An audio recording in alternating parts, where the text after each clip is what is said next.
फिर एक नई आशा और नई उमंग के साथ कि आप सभी अपने अपने घरों में अपने माता पिता के साथ, अपने भाई बहनों के साथ और अपनों के साथ बड़े ही खुशहाल और सुरक्षित होंगे। मैं अंजलि राव आप सबों का मेरे इस कक्षा में बहुत बहुत स्वागत करती हूँ और मैं आज लेकर आई हूँ आपकी हिंदी पाठ्य पुस्तक रिमझिम कक्षा 5वीं का 15वां पाठ यानी कि 15th लेसन आज हम पढ़ेंगे। पर उससे पहले हमेशा की तरह पाठ को समझने से पहले हम कुछ बातें कर लें। तो बच्चों, क्या कभी आपको याद है किसी ऐसे जानवर के बारे में जिसको आपने बचाया हो, या कोई पक्षी के बारे में जिसे आपने बचाया हो, या फिर आपने कोई गलती कर दिया हो उसे मारकर? क्या आपके बड़े या आपके भाई बहन, आपके माता पिता या आपसे कभी ये गलती हुई है? तो बच्चों, मैं अपनी एक घटना आपको बताना चाहती हूँ। जब मैं बहुत छोटी थी तब मेरे घर के खिड़की के अंदर से एक छोटी सी चिड़िया आ गई थी। और क्या होता है कि हमारे घर पे कोई बड़ा नहीं था उस वक्त, सभी काम पे जाते थे और फिर मेरी भाई मेरी बहन मेरे साथ थी, वो भी बहुत छोटे थे और हमें पता नहीं था कि क्या किया जाए। वो पक्षी जो है हमारे घर के अंदर घुस गई और फिर क्या होता है कि जब हम देखते हैं कि उसके जो पंख थे वो घायल हो गए थे, चोट लग गई थी और इस वजह से वो उड़ नहीं पा रही थी और घायल होते हुए वो खिड़की के अंदर हमारे घर पर घुस गई थी। अब हम क्या करें, हमें समझ नहीं आ रहा था, पर हम जानते थे कि हमारे जो बड़े हैं जब भी हमें चोट लग जाती थी तो क्या करते थे, वो एक थोड़ा सा टर्मरिक, हल्दी का तो पाउडर होता ही है घर पे, और मस्टर्ड ऑयल यानी कड़वा तेल जो होता है उसे मिक्स करते हैं और उस चोट पर लगा देते हैं, तो जल्दी जो है वो क्योर हो जाता है, जल्दी ठीक हो जाता है। हम लोगों ने भी ऐसे ही किया, हल्दी लिया और उस हल्दी लेकर कड़वा तेल के साथ उसे मिक्स कर दिया, मिला दिया और उस पक्षी के पंख के ऊपर जहाँ चोट लगी थी वहां पर हम लोगों ने लगा दिया।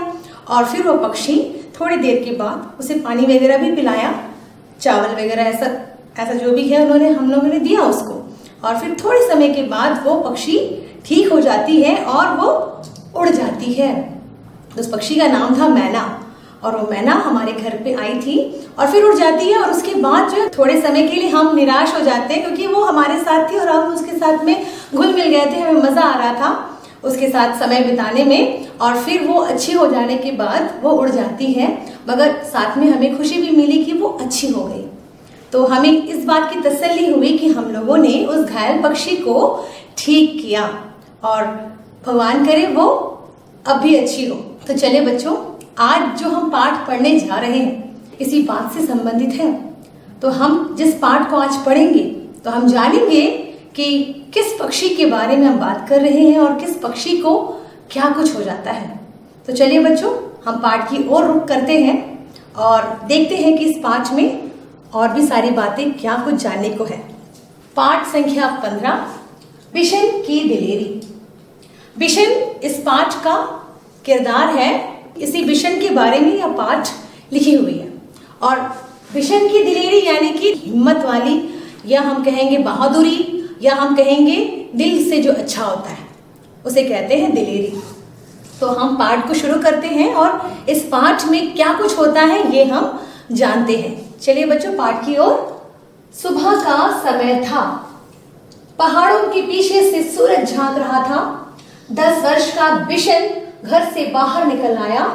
वह रोज इसी समय इसी रास्ते से कर्नल दत्ता के फार्म हाउस पर जाता है। कर्नल दत्ता की पत्नी पढ़ाई में उसकी मदद करती है। तो सुबह का समय था बच्चों, पहाड़ों के पीछे से सूरज झांक रहा था, यानी कि वहां पे ऐसी जगह है, ऐसे स्थान के बारे में बोला जा रहा है जहां पहाड़ है, बड़े बड़े पहाड़ है और उसके पीछे से सूरज जो है उग रहा है, यानी कि झांक रहा है। और 10 वर्ष का बिशन घर से बाहर निकल आता है। तो बिशन की उम्र कितनी है? 10 वर्ष, यानी कि जैसे आपकी उम्र है। और वह रोज इसी समय इसी रास्ते से कर्नल दत्ता के फार्म हाउस पर जाता है। बिशन हमेशा क्या करता है, इसी रास्ते से वो एक व्यक्ति है कर्नल दत्ता, उसके घर पर, उसके फार्म हाउस पर जाता है। फार्म हाउस यानी कि जो गाय बैल और जिसमें जो है खेती से जुड़ी हुई सामानों को और उसके घर को कहते हैं फार्म हाउस। कर्नल दत्ता की पत्नी पढ़ाई में उसकी मदद करती थी। कर्नल दत्ता की जो पत्नी थी बिशन को पढ़ने लिखने में उसकी मदद करती थी, उसकी सहायता करती थी। फार्म से लगे सेबों के बाग में कीटनाशक दवा का छिड़काव हो रहा था और बहुत तड़के काम शुरू हो जाता था। और फार्म में क्या होता था, देखिए मैंने अब बताया ना आपको, खेती से जुड़े हुए काम जब हम करते हैं, जिस घर पे कुछ कार्य होता है वैसे उसे कहते हैं फार्म हाउस। और फार्म में लगे सेबों के बाग में, फार्म ऐसे बड़े फार्म है और वहां पर सेब के बगीचे हैं, बाग है यानी कि बगीचे हैं, और कीटनाशक दवा का छिड़काव हो रहा है, यानी कि उसमें कीड़े मारने की दवा जो है वो छिड़का जा रहा है ना। और वहां पर बहुत तड़के से काम हो रहा है, यानी कि बहुत जल्दी जल्दी, बहुत मशरूफ है लोग काम करने में, और लोग जो है जल्दी जल्दी कार्य कर रहे हैं, काम कर रहे हैं। और बिशन पगडंडी से अभी सड़क तक आ ही रहा था कि उसे गोली चलने की आवाज सुनाई दी। बिशन जो है पगडंडी यानी कि गलियारे से वो आ ही रहा था, गली से आ ही रहा था कि उसको धड़ाम से और जोरों से जो है गोली चलने की आवाज सुनाई दी। उसने इधर उधर देखा, कोई भी दिखाई नहीं दिया। वह कुछ ही दूर चला था कि उसे फिर गोली चलने की आवाज सुनाई दी। इस बार एक नहीं 2-3 गोलियां एक साथ ही चली थी। गोलियों की आवाज से पूरी घाटी गूंज गई। पंछी घबरा गए, आसमान में गोल गोल चक्कर काटने लगे और बिशन सहम कर पेड़ों की आड़ में छिप खड़ा हुआ। बिशन फिर से चलना शुरू किया और फिर देखता है कि फिर से एक बार नहीं, 2 बार नहीं, 3-4 बार जो है गोलियों की आवाज सुनाई देती है। और इस प्रकार जो होता है बिशन बहुत डर जाता है और यहाँ वहां देखता है, फिर भी उसे कोई भी दिखाई नहीं देता है। और फिर क्या होता है कि जो पक्षी होते हैं ना, अगर आपने देखा होगा कभी कि आप पक्षी किसी झुंड में बैठे हुए हैं पेड़ों पर या खेतों पर, आप उसे थोड़ा सा भी एक पत्थर मार दे या कुछ भी उसको आवाज दे दे तो एक झुंड जो है, एक साथ सारे पक्षी जो है उड़ जाते हैं। उसी प्रकार यहाँ पर भी गोलियों की आवाज से सारे पक्षी जो है वो तितर बितर हो जाते हैं, यहाँ वहां उड़ने लग जाते हैं और फिर वो भी सहम जाते हैं, डर जाते हैं और बिशन भी डर जाता है। बिशन जहां खड़ा था वहीं चुपचाप खड़ा रहा। उसे वहां से सीढ़ीनुमा खेत और फलों के बाग साफ दिखाई दे रहे थे और खेतों में काम करते हुए किसान भी दिखाई दे रहे थे। अब बिशन जो है डर गया, सहम गया और जहां वो खड़ा था वहीं पर वो खड़ा हो गया। और जो है वहां से जहां पर वो खड़ा था वहां से सीढ़ीनुमा खेत, आपने देखा होगा पहाड़ों पर जो है सीढ़ीनुमा खेत बनाए जाते हैं और सीढ़ीनुमा खेत बनाए गए थे और फलों के बाग, फलों के बगीचे साफ उसे नजर आ रहे थे, दिखाई दे रहे थे और खेतों में लोग जो है काम करते हुए भी बिशन को दिख रहे थे। फसल तैयार खड़ी थी, फसल लहलहा रही थी, तैयार थी, खड़ी थी और सुबह की हल्की धूप में खेत सुनहरे दिखाई दे रहे थे। सुबह सुबह के एकदम भोर में जो है हल्की हल्की धूप जो है सुनहरे रंग की यानी कि गोल्डन रंग की दिखाई दे रही थी। और बिशन अभी सोच ही रहा था कि गोली किसने और क्यों चलाई होगी कि तभी एक और गोली की आवाज आई और एकाएक बिशन को गोली चलने का कारण समझ में आ गया। अब जो है बिशन को बिल्कुल भी समझ में नहीं आ रहा था कि गोली किसने चलाई है, गोली क्यों चलाई है। और फिर सोचते ही सोचते एक और गोली की आवाज उसको सुनाई देती है। अब बिशन को जो है समझ में आ गया था कि क्यों और किसने गोलियां चलाई है। अब क्या होता है देखिए, जब फसल पक जाती है तब गेहूं के खेतों में दाना चुगने ढेरों तीतर आ जाते हैं और शिकारी इस बात को जानते हैं, इसलिए वे सुबह सुबह ही तीतर मारने चले आते हैं। और पिछले साल भी शिकारियों ने इसी तरह बहुत से तीतर मारे थे। कुछ तीतर तो वे उठा ले गए और बाकी को वहीं छोड़ गए। खेतों को काटते समय किसानों को बहुत से मरे और जख्मी तीतर मिले। तो क्या होता है कि जब फसल पक जाते हैं, फसल बड़े हो जाते हैं, काटने को तैयार हो जाते हैं, तो क्या होता है गेहूं के खेतों में दाना चुगने कौन आते हैं? तीतर आते हैं। तीतर पक्षी अब आप अपने स्क्रीन पे देख सकते हैं कि कैसे तीतर दिखता है। ठीक है बच्चों, अब देखिए ये तीतर जो पक्षी है वो दाना चुगने आते हैं, गेहूं खाने आते हैं और इसीलिए वे सुबह सुबह ही तीतर मारने चले आते। कौन आते हैं? वे लोग जो तीतर को मारने आते हैं, वो सुबह सुबह चले आते हैं, यानी कि शिकारी। और पिछले साल भी शिकारियों ने इसी तरह बहुत से तीतर मारे थे। और बिशन कहता है, बिशन अपने मन में सोचता है कि पिछले साल भी ऐसे ही शिकारियों ने बहुत सारे ढेरों जो है तीतर को मार डाले थे। और कुछ तीतर तो वे उठा ले गए और कुछ तीतर जो है वो छोड़ गए, खेतों पे ऐसे ही पड़ा रहा।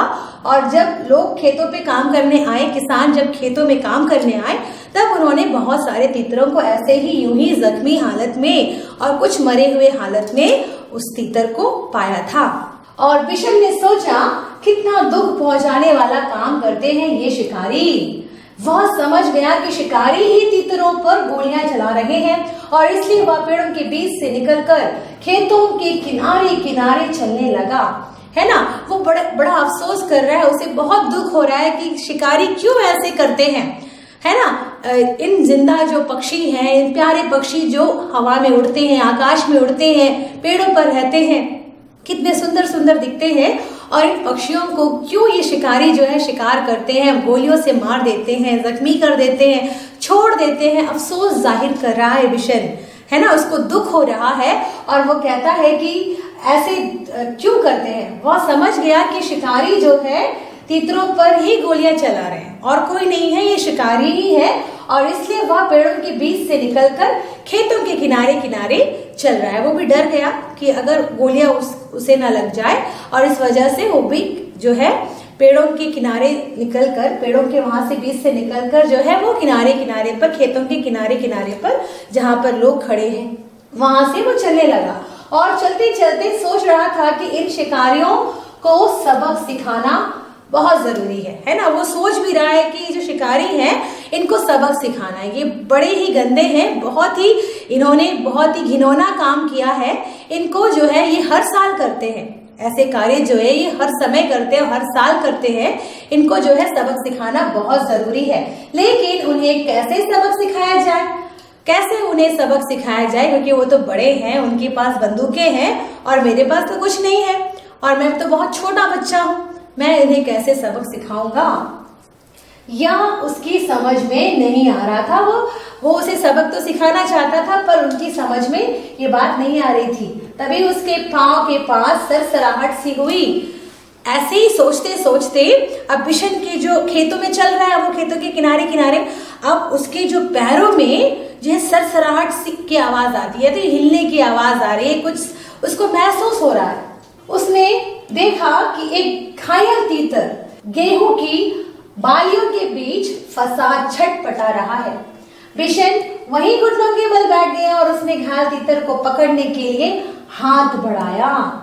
अब बिशन ने देखा मेरे पैर के नीचे क्या कर रहा है, क्या है, तो वो देखता है कि एक छोटी सी तीतर जो है वहां पड़ी है ना, और वो जो है झटपटा रही है, मचल रही है, क्योंकि वो घायल है। और लेकिन घबराया हुआ तीतर छिटक कर खेत के अंदर चला गया। अब वो जो है तीतर भी घबराया हुआ है, जख्मी हालत है उसकी, चोट खाया हुआ तीतर है, वो भी डर जाता है और वो जो झटपटाते हुए जो है फिर से खेतों के अंदर वो घुस जाता है। और बिशन जानता था कि शिकारी इस तीतर को ढूंढ नहीं पाएंगे और घायल तीतर यहीं तड़प तड़प कर मर जाएगा। और बिशन जानता था कि जब खेतों के अंदर तीतर चले गए हैं तो शिकारी जो है उस तीतर को नहीं ढूंढ पाएंगे और फिर वो तड़प तड़प कर यूं ही ऐसे ही तीतर जो है इस खेतों पे मर जाएंगे। और उसने स्वेटर उतारा और मौका देखकर तीतर पर डाल दिया। अब देखो इतनी समझदारी वाला काम जो है कौन करता है, बिशन करता है। उसने अपना स्वेटर निकाला, आप चित्र पे देख सकते हैं कि वो अपने स्वेटर को निकालता है।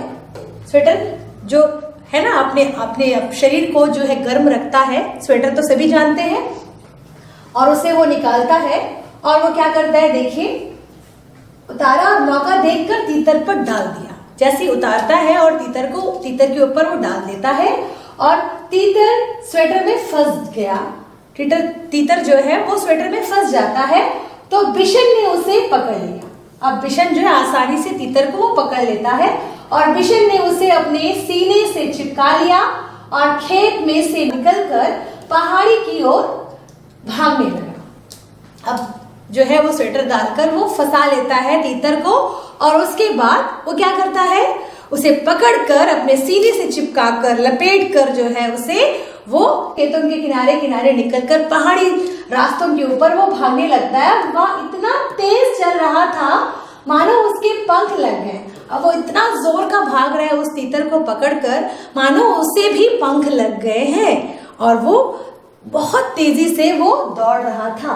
अब देखिए, कर्नल दत्ता के घर के रास्ते में एक तरफ गेहूं के खेत थे। कर्नल दत्ता के घर के रास्ते में एक तरफ गेहूं के खेत थे और दूसरी तरफ कंटीले तारों के बाड़ थे। बिशन वैसे तो कंटीले तारों की बाड़ में से होकर निकल सकता था, परंतु इस समय वह दोनों हाथों से तीतर को पकड़े हुए था। तीतर को संभालना बहुत ही जरूरी था, इसीलिए वह खेतों के साथ साथ छिप छिप कर चलने लगा ताकि शिकारी उसे देख ना ले। अब देखो, वो अपने जो तीतर है उसे अपने सीने पे लगाकर स्वेटर से बांधकर वो भाग रहा है, पहाड़ों में भाग रहा है और वो कर्नल दत्ता के घर के रास्ते तक पहुंच गया है। और फिर देखता है कि वहां पर खेत है, गेहूं के खेत थे और दूसरी तरफ जो है कंटीली तार है ना, कंटीली झाड़ियां थी, तारे थी।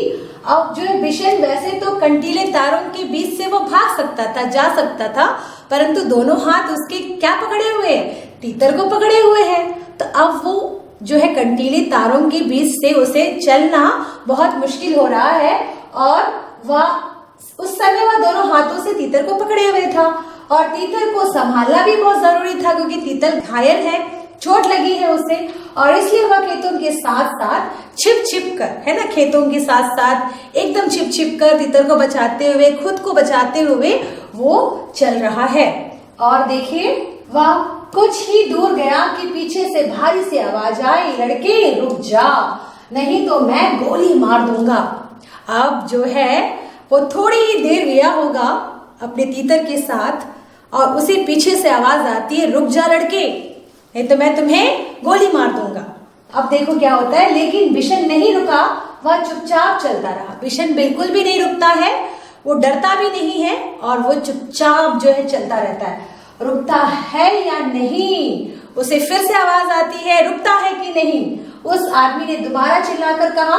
तब तक बिशन कंटीले तारों के पास आ गया था और उसका दिल जो है तेजी से धड़कने लगा। आगे बढ़ना मुश्किल लग रहा था, लेकिन फिर भी वह रुका नहीं और उसने कोई जवाब भी नहीं दिया, है ना। फिर से लोग जो है उसे पुकार रहे हैं, रुक जा लड़के, रुक जा लड़के। बिशन नहीं रुकता है और वो कंटीले तारों के पास पहुंच गया था और वो उसे पार कर ही चुका था और फिर वो किसी का भी जवाब बिल्कुल भी नहीं देता है। तभी बिशन को भारी भरकम जूतों की आवाज सुनाई दी जो तेजी से उसके पास आती जा रही थी।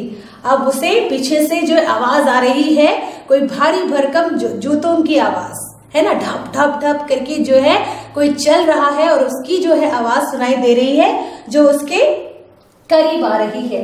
पीछे से आ रहा शिकारी गुस्से में जोर जोर से चिल्ला रहा था। वो कौन था? शिकारी था जो बिशन के पीछे पीछे आ रहा था। मैं तुझे देख लूंगा, तू मेरा शिकार चुरा कर नहीं ले जा सकता है। अब वो शिकारी जो है उसे धमका रहा है, गुस्सा कर रहा है कि बोल रहा है कि मैं तुझे देख लूंगा, मैं तुझे मेरा शिकार जो है ले जाने को नहीं दूंगा, क्योंकि शिकारी ने उस तीतर को मारा था ना। ये शिकारी जो है बिशन को धमका रहा है और बोल रहा है कि इस तीतर को मैं तुझे ले जाने नहीं दूंगा। बिशन के लिए आगे निकल भागने का रास्ता नहीं था। अब बिशन जो है वो मजबूरन वो फंस गया वहां पे और बिल्कुल भी उसे जाने का, आगे निकल जाने का रास्ता उसे नहीं दिख रहा है। और अगर वह सड़क से जाता तो शिकारी को साफ दिखाई दे देता और इसलिए उसने खेतों के छोटे छोटे रास्ते से जाना तय किया। खेतों से आगे के रास्ते में कांटेदार झाड़ियां थी। बिशन उसी रास्ते पर घुटनों के बल चलने लगा और बहुत संभल कर चलने पर भी उसके हाथ पांव पर कांटों की बहुत सी खरोंचें उभर आई। खरोंचों से खून भी निकलने लगा था। अब बिशन को पता है कि शिकारी जो है उसे पकड़ लेंगे तो तीतर की भी जान जो है खतरे में है। अब इसी वजह से वो सबसे जो है अपनी जान बचाते हुए भागता है खेतों के रास्ते से, कंटीली झाड़ियों के रास्ते से, और कई तरह से वो अपने आप को भी वो घायल कर देता है। उसके शरीर में भी, उसके हाथों में भी, उसके पैरों में भी कांटे जो है चुभने लगते हैं, जिससे जो है खून भी निकलने लगता है। और जो है वो फिर भी वो रुकता नहीं है और उसकी कमीज की एक आस्तीन भी फट गई थी और इस वजह से उसकी शर्ट भी फट जाती है, कमीज की आस्तीन फट जाती है, यानी कि हाथ की जो ये आस्तीन बोलते हैं वो फट जाती है। और वह जानता था कि कमीज फटने पर उसे माँ से डांट खानी पड़ी। वो ये भी जानता है कि कमीज जो है फट गई है, अभी उसे अपनी माँ से डांट खानी पड़ेगी, है ना। फिर भी वो नहीं रुकता है, पर बिशन को इस बात का संतोष था कि वह अब एक तीतर की जान बचाने में कामयाब रहा। अब वो ऐसे तैसे जो भी है करते हुए वो उसकी जान बचाने में सफल हो जाता है और उसे इस बात की संतुष्टि थी, उसे इस बात का संतोष था, यानी कि सेटिस्फैक्शन था कि मैंने इस तीतर की जान जो है वो बचाई है। और झाड़ी से बाहर आकर वह सोचने लगा कि कैसे पहाड़ी के कोने से फिसलकर नीचे पहुंचा जाए, लेकिन उस कोने में से घास बहुत ज्यादा थी और ओस के कारण फिसलन भी। अब वो बोल रहे हैं कि पहाड़ तो मैं पहुंच गया हूँ, अब कैसे इस पहाड़ से जो है नीचे उतरा जाएगा। ये जो है वो सोच में पड़ गया कि कैसे जो है इस पहाड़ी से मैं निकलूंगा, ऐसे पहाड़ी से मैं कैसे उतरूंगा। और क्योंकि वो पहाड़ी जो है बहुत फिसलन थी उसमें, और वो फंस भी सकता है, चोट भी खा सकता है। और बिशन थक कर वहीं एक किनारे पर बैठ जाता है। ये सोचते सोचते वो अब मैं कैसे उतरूंगा, ये सोचते सोचते वो एक कोने पर जाकर वो बैठ जाता है। अभी वह बैठा ही था कि उसे पाँव की आहट, है ना, अब वो जो है बैठा ही था, उसे पाँव की आहट यानी कि किसी के आने की आहट उसे जो है आवाज उसे सुनाई देती है। और आहट सुनते ही वह उठकर दौड़ पड़ा और आहट सुनते ही वो फिर से वो भागने लगा और दौड़ते दौड़ते वह आधी पहाड़ी पार कर चुका था। उसके कपड़े पसीने से तरबतर हो गए थे, फिर भी वह रुका नहीं और किसी तरह कर्नल दत्ता के फार्म हाउस के पिछवाड़े पहुंच ही गया। पिछवाड़े दरवाजा खुला था। उसने ताड़ के पेड़ का सहारा लिया और फार्म हाउस के अंदर वो पहुंच गया और तीतर को वह बड़ी सावधानी के साथ अपने सीने से लगाए हुए था। फिर वो बैठ जाता है ना, वो एक जगह बैठ जाता है, उसके बाद उसको आवाज फिर से आती है, फिर वो दौड़ने लगता है। ऐसे ही होता है ना, जब हम किसी चीज को बचाने जाते हैं तो हमें आहट भी आती है और नहीं भी कोई आता है तो ऐसा लगता है कि कोई हमारा पीछा कर रहा है, कोई हमें पकड़ेगा, अभी पकड़ ले जाएगा। तो ऐसे ही वो भी बिशन को भी कश्मकश हो रहा है और वो भी उस तीतर को लेकर भाग रहा है और भागते भागते वो आखिरकार वो कर्नल दत्ता के फार्म हाउस तक पहुंच जाता है। और एक पेड़ के सहारे, क्या पेड़ था वो? ताड़ का पेड़ था। उस ताड़ पेड़ के सहारे वो जो है कर्नल दत्ता के फार्म हाउस के अंदर तक वो पहुंच जाता है और तीतर को वह बड़ी सावधानी से अब भी जो है वो जकड़े हुए है, पकड़े हुए है। अब देखिए, फार्म हाउस में खामोशी थी, बस रसोई घर से प्रेशर कुकर की सीटी की आवाज आ रही थी और मुर्गियां अभी अपने दड़बे में थी और गुलाब चंद सामने का बरामदा साफ कर रहा था। फार्म हाउस में एकदम सन्नाटा था, यानी कि खामोशी थी, कोई किसी की आवाज नहीं आ रही थी। सिर्फ आवाज क्या आ रही थी? प्रेशर कुकर की सीटी की आवाज आ रही थी, क्योंकि रसोई घर में खाना पक रहा था और मुर्गियां अभी अपने दड़बे में थी, यानी कि उनका जो मुर्गियों का घर होता है उसके अंदर ही थी।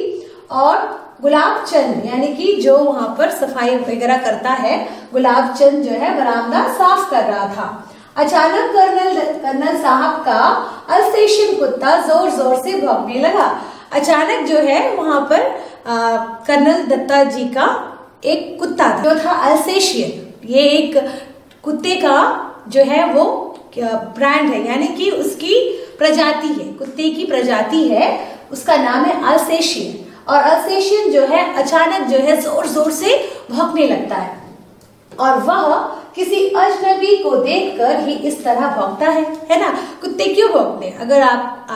अगर आप नहीं है घर पे, अगर घर के अंदर बैठे हुए हैं और आपके घर के सामने कोई आ जाता है अचानक से, है ना, और कोई अजनबी आ जाता है, कोई अनजान व्यक्ति आ जाता है, तो आपका डॉगी या कुत्ता जो है भौंकने लगता है, तो समझ में आता है ना कि कोई आ गया है या कोई है जो चुप से बैठा हुआ है। तो उसी प्रकार जो ये भी कुत्ता जो है वो समझ जाता है कि कोई अजनबी आ गया है, और लोग भी समझ जाते हैं कि कोई अजनबी आया है, और बिशन समझ गया कि शिकारी इधर ही आ रहे हैं। और किसको देखकर वो कुत्ते भौंक रहे हैं? कुत्ते जो है शिकारियों को देखकर भौंक रहे हैं। उसने इधर उधर देखा ताकि वह तीतर को कहीं अच्छी तरह से छिपा सके, और एक और शेड के नीचे बहुत सारा कबाड़ पड़ा था। उसी में एक टूटी टोकरी बिशन को दिखाई दे गई।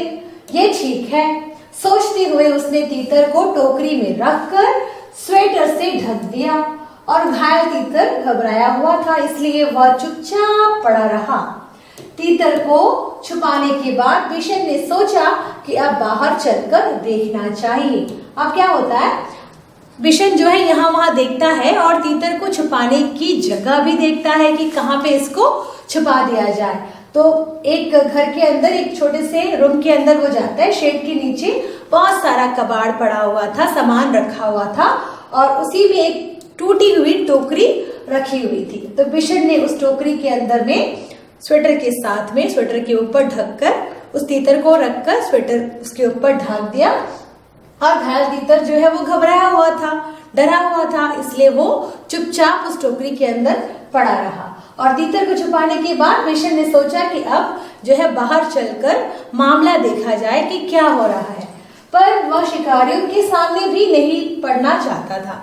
अब वो बाहर तो जाना चाहता है, पर शिकारी बाहर है और उनकी आंखों के सामने भी वो बिशन जो है पड़ना नहीं चाहता था, इसलिए उसने छत पर चढ़कर बैठना ठीक समझा। और बिना सीढ़ी की छत पर चढ़ना उसके लिए बहुत आसान सा काम था। वह अक्सर इस शेड की ढलवा छत के सहारे ऊपर चढ़ जाया करता था। बिशन के लिए छत पर चढ़ना बहुत ही मामूली बात थी, और इसलिए वो क्या करा, शेड के ऊपर से वो छत के ऊपर चढ़ गया, और फिर वो सारे जो है मामलात जो है क्या घटना घट रही है वो सब वो आसानी से उस छत के ऊपर बैठकर देख पा रहा था। और बिशन लकड़ी के खंभे पर बंदर की तरह छलांग लगाकर लटक गया और ऊपर की ओर खिसकते खिसकते छत पर भी पहुंच गया। वो ऐसे मतलब बंदरों की तरह छलांग लगाकर वो आसानी से जो है छत के ऊपर जाकर बैठ जाता है। खपरेल की एक ढलावदार छत थी, इसलिए वह चिमनी के पीछे छिपकर बैठ गया। खपरेल अब जानते होंगे कि सूखे हुए डंगोले से ऐसे छत बनाए जाते हैं, और फिर वो ढलावदार होते हैं, फिसलने वाले होते हैं, इसलिए वो चिमनी के पीछे जाकर, चिमनी होती है आपके रसोई घर के ऊपर में चिमनी होती है जिससे कि धुआं वगैरह बाहर निकल जाता है, तो उसके पीछे जाकर वो छिप जाता है और किसी और को दिखाई न दे, मतलब ऐसे छुप जाता है जैसे कि कोई भी उसको देख ना पाए, लेकिन वह स्वयं सब कुछ देख सकता है ना। कोई उसे ना देख पाए, परंतु वो सारी चीजें जो बाहर हो रही है वो सारी चीजें उसे दिख पाए। और उसने देखा कि दो शिकारी इधर ही चले आ रहे हैं, और उनको देखकर कर्नल साहब का अल्सेशियन कुत्ता जोर जोर से भौंक रहा था। वो ऊपर छत पर बैठा है चिमनी के पीछे और देख रहा है कि कुछ शिकारी आ रहे हैं, और शिकारी को देखते हुए कुत्ते जो है बड़े जोर जोर से भौंक रहे हैं। कर्नल ने कुत्ते को डांटा, चुप रहो, पर वह ना माना। पिछले दोनों पांवों पर खड़े होकर वह उछल उछल कर भौंकने लगा।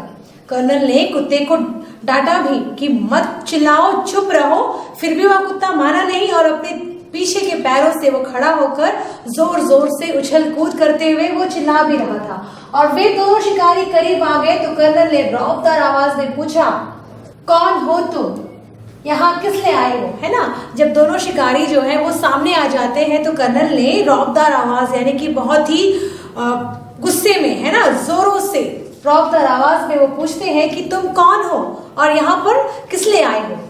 साहब, हम शिकारी हैं और हर साल यहाँ शिकार के लिए आते हैं। और वो कहते हैं कि हम तो शिकारी हैं साहब, हम यहाँ पर हर साल शिकार के लिए आते ही रहते हैं। तो तुम्ही लोगों की गोलियों की आवाज से गूंज रही थी सुबह से। जी हाँ, हमारे पास लाइसेंस वाली बंदूकें हैं। सरपंच माधो सिंह भी हमें जानता है। अब कर्नल दत्ता जी कहते हैं कि तो तुम ही लोगों की गोलियों की आवाज जो है सुबह से सुनाई दे रही थी। और शिकारी कहते हैं जी हाँ, हम ही हैं वो लोग, और हमारे पास लाइसेंस वाली बंदूक है, यानी कि हमें परमिशन दिया गया है बंदूकें रखने की। और सरपंच जो है, वहाँ के जो गांव के जो बड़े होते हैं उनको कहते हैं सरपंच।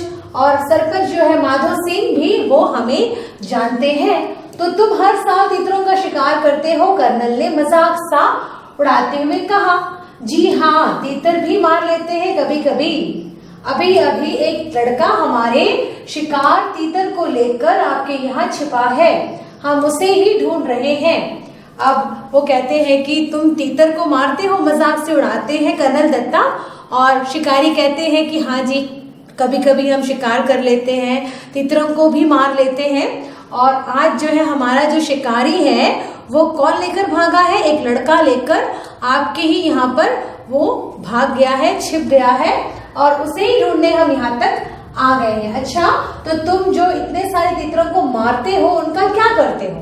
कर्नल साहब ने कहा, इतने सारे तीतरों को मारकर तुम करते क्या हो? तो कुछ कहते हैं सीधी सी बात है साहब, हम खाते हैं। अब एक शिकारी कहता है कि सीधी सी बात है साहब, हम इसे खा लेते हैं। और दूसरे शिकारी ने जवाब दिया, फिर कुछ रुककर बोला, अब तो उस लड़के को ढूंढवा दीजिए साहब, वह इधर ही कहीं छुप गया है।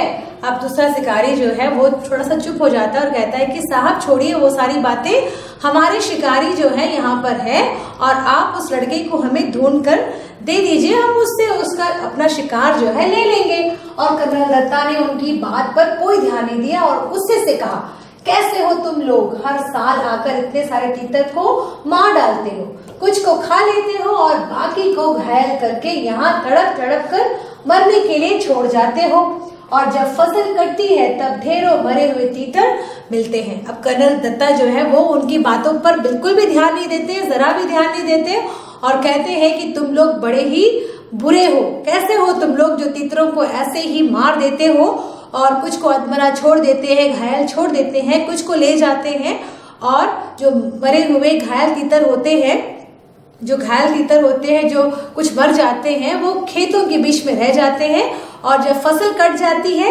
तब ये सारे मरे हुए ढेरों तीतर जो है हमें मिलते हैं। कर्नल दत्ता की बात सुनकर वे दोनों कुछ घबरा गए। अब जो है कर्नल दत्ता जोरों से उनसे बात करने लगे। जब गुस्से से जब बात करने लगे तब शिकारी जो है थोड़ा सा घबरा जाते हैं, और उन्हें उम्मीद नहीं थी कि कर्नल इस तरह उन्हें डांट देंगे। कर्नल दत्ता ने उन्हें इतना ही कहकर नहीं छोड़ा, आगे बोले, पक्षियों को मारने और उससे ज्यादा उन्हें घायल करके छोड़ जाने में तो कोई बहादुरी नहीं है।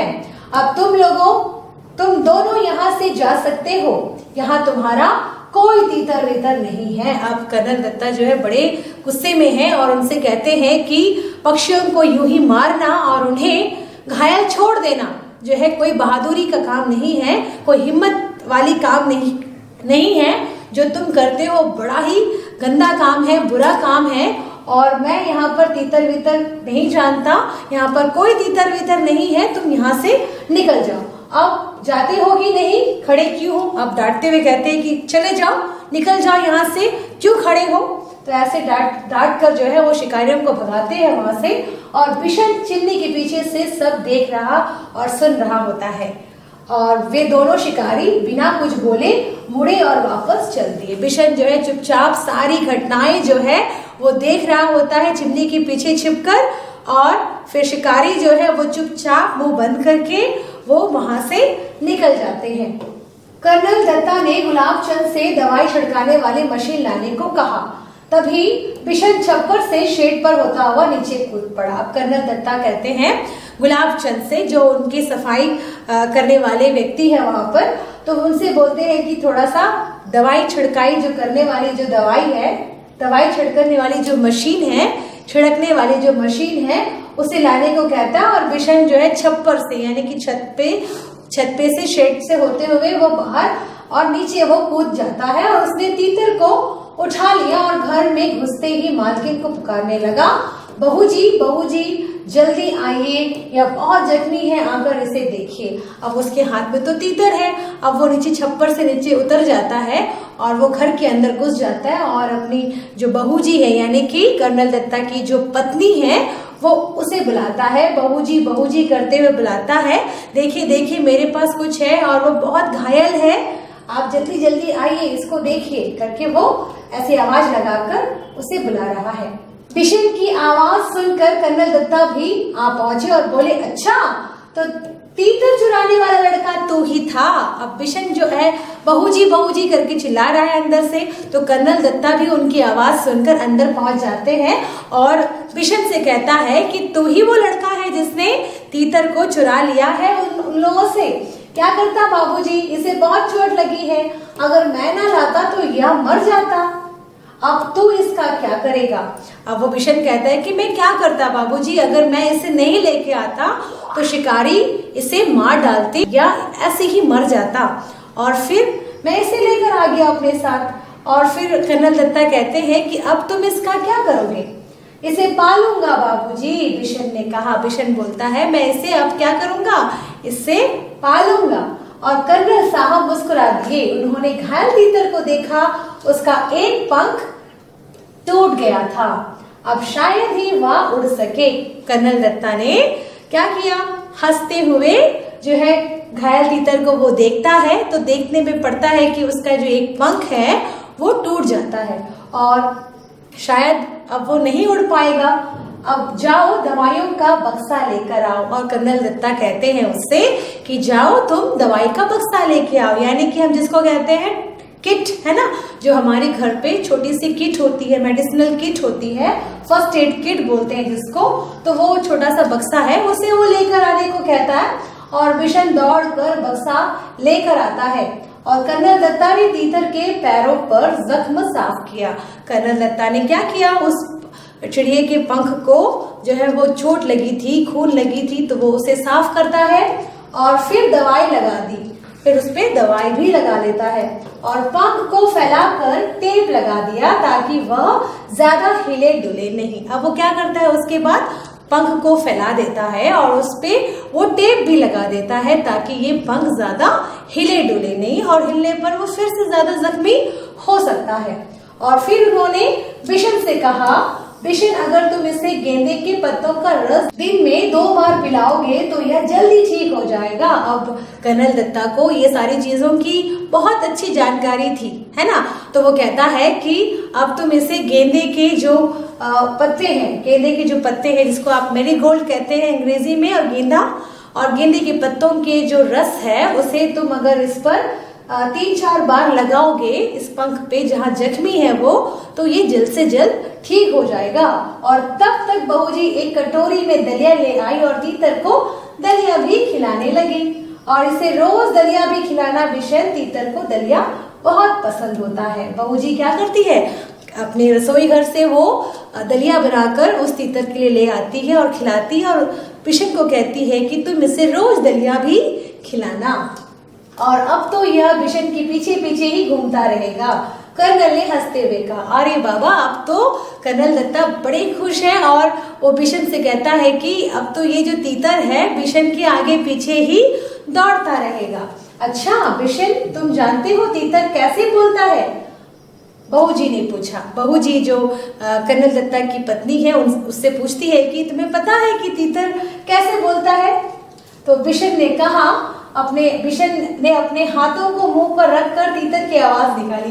बिशन ने अपने मुंह पर हाथ रख लिया और कैसे आवाज निकालता है, क्वाक क्वाक करके वो आवाजें निकालता है और कर्नल दत्ता ठहाका मार के हंसने लगता है।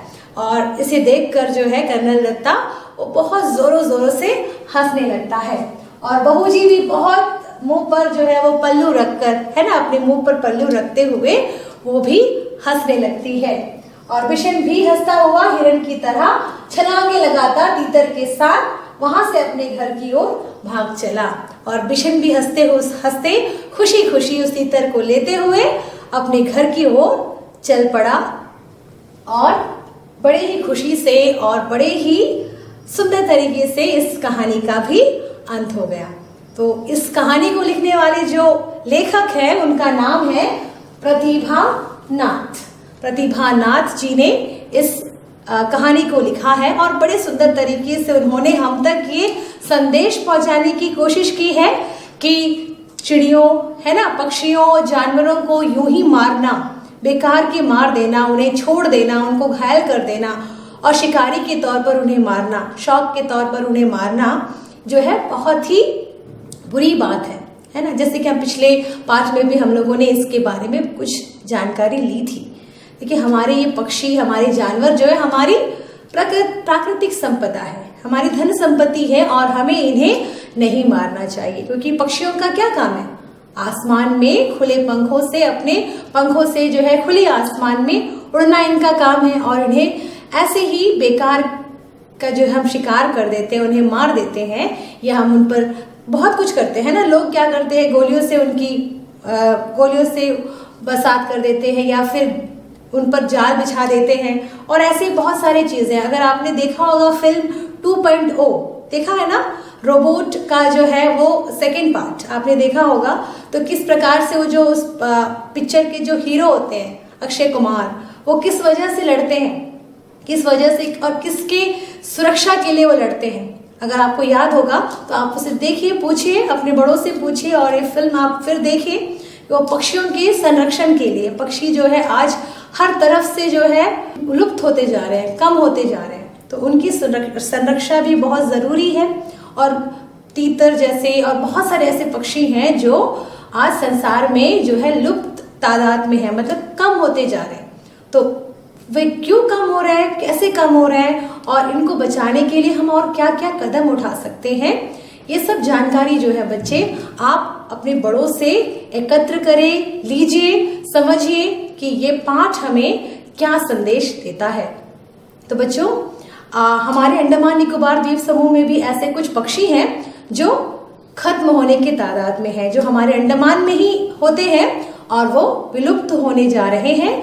आप पता करिए कि ऐसे कौन से पक्षी हैं जो विलुप्त हो रहे हैं, जो खत्म हो रहे हैं, और इनको बचाने के उपाय भी आप सोचिए। तो मेरे प्यारे बच्चों, अगर आपको ये पाठ अच्छा लगा है और ये पाठ को आपने समझा है तो मुझे बड़ी खुशी होगी। ये पाठ मैंने आप तक पहुंचाया है और बच्चों आप इसे पढ़िए, दोहराइए और इसके जो शब्द अर्थ हैं इन्हें भी आप समझने की और ढूंढने की कोशिश करें। तो हम बच्चों आपसे अलविदा लेते हैं, मिलते हैं आपसे इस पाठ के नए अंश के बाद। तब तक के लिए हंसते मुस्कुराते रहे। नमस्कार।